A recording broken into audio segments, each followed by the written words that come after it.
নমস্কার বন্ধুরা, যদি ফুলকপি ডাঁটা ফেলে না দিয়ে এইরকম রান্না করে খান তবে কথা দিলাম বাজার থেকে যখন ফুলকপি বাড়িতে আসবে তখন কিন্তু ফুলকপির ডাঁটাগুলো না ফেলে এরকম রান্না করে খেয়ে নেবেন। রান্না করার পরে বুঝতেই পারবে এতটা টেস্টি হয়।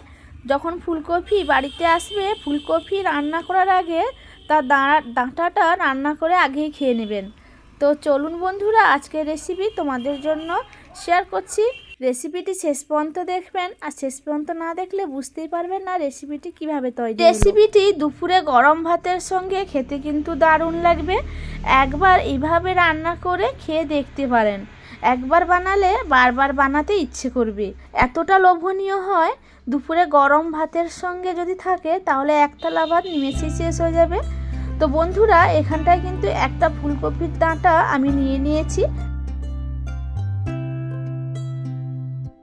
প্রথমে ফুলকপির যে সরু সরু ডাঁটাগুলো আছে ওইগুলো আমরা খুলে নিচ্ছি, আর গোড়ার দিকে অংশটা ফেলে দিব। আর সেই সরু সরু ডাঁটাগুলোকে ঠিক একেবারে কুচি কুচি করে বটির সাহায্যে কুচিয়ে নিয়েছি। তো দেখতেই পাচ্ছ বন্ধুরা, আমি কিন্তু কোচানোটা তোমাদের সঙ্গে শেয়ার করিনি, তবে আমি কোচানোর পর তোমাদেরকে দেখাচ্ছি আমি কতটা একেবারে ছোট ছোট করে কুচিয়ে নিয়েছি। আর সঙ্গে নিয়েছি একটা মিডিয়াম সাইজের পেঁয়াজ আর 4 থেকে 5টা কাঁচা লঙ্কা। খুবই সহজ রান্না এবং অল্প সময়ে রান্না করা যায়। তবে আজকে রান্নাটি করব উনানে। তো বন্ধুরা, তোমরা নিশ্চয়ই জানো আমি কিন্তু অধিকাংশ সময় উনানেই রান্না করি। আর উনানটা জ্বালিয়ে কড়াই বসিয়ে দিয়েছিলাম, আর কড়াইটা গরম হতে দিয়ে দিয়েছি পরিমাণ মতো সাদা তেল। আর তেলের মধ্যে কোচানো পেঁয়াজ আর কাঁচা লঙ্কা 1 চামচ 5 ফোড়ন দিয়ে হালকা নেড়ে চেড়ে ভেজে নিচ্ছি।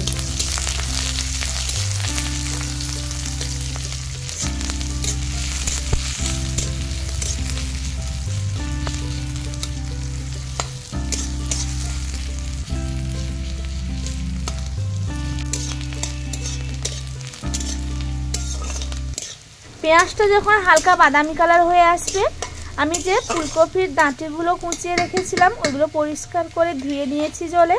আর ধুয়ে ডাঁটিগুলো আমি কড়াইয়ের মধ্যে দিয়ে দিলাম।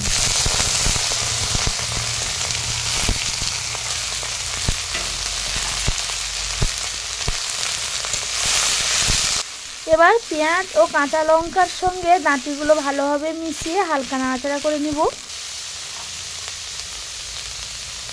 তারপরে দিয়ে দিচ্ছি পরিমাণ মতো লবণ,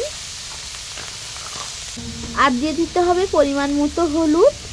লবণ ও হলুদ ডাঁটির সঙ্গে ভালোভাবে মিশিয়ে 1 থেকে 2 মিনিট এইভাবে নাড়াচাড়া করতে থাকবো।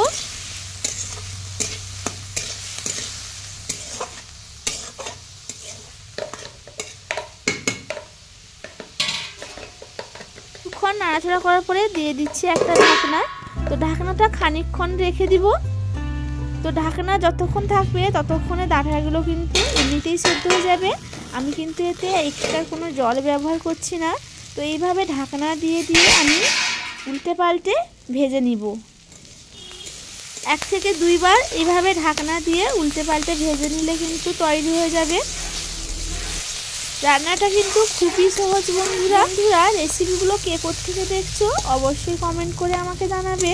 আর তোমাদের একটা কমেন্ট করতে খুবই ভালো লাগে, আর কমেন্টের রিপ্লাই দিতে কিন্তু আরও ভালো লাগে। আর যে সকল বন্ধুরা আমার চ্যানেলটিকে এখনও সাবস্ক্রাইব করোনি তাদের কাছে অনুরোধ রইল আমার চ্যানেলটিকে সাবস্ক্রাইব করে আমার পাশে থাকবেন। আর রেসিপিটি শেষ পর্যন্ত দেখে যদি ভালো লাগে তাহলে বন্ধুদের মধ্যে শেয়ার করে দেওয়ার অনুরোধ রইল। আর সবাই ভালোবেসে একটা লাইক কমেন্ট অবশ্যই করে যাবেন। আমি কিন্তু 1 থেকে 2 বার ঢাকনা দিয়ে আবার ঢাকনা তুলে আমি নাড়াচাড়া করে ভেজে নিচ্ছি। দেখতেই পাচ্ছ তোমরা ভাজিটা কিন্তু আমার তৈরি হয়ে এসছে।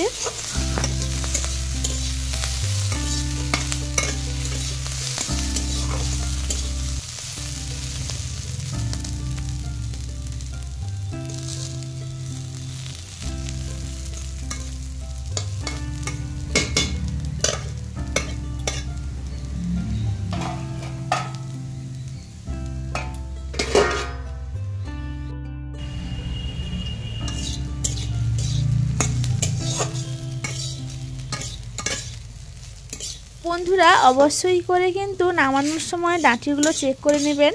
পুরো সেদ্ধ হয়েছে কিনা, আর যদি না সেদ্ধ হয় আরও খানিকক্ষণ নাড়াচাড়া করে ভেজে নেবেন। আজকের কিন্তু আমার এই ডাঁটার রেসিপিটি একেবারে রেডি হয়ে গেছে। আর দেখতেই পাচ্ছ বন্ধুরা ভাজিটা একেবারে রেডি হয়ে গেছে। দেখে কিন্তু পুরো লোভনীয় মনে হচ্ছে, আর খেতে কিন্তু তেমন টেস্ট হয়েছিল।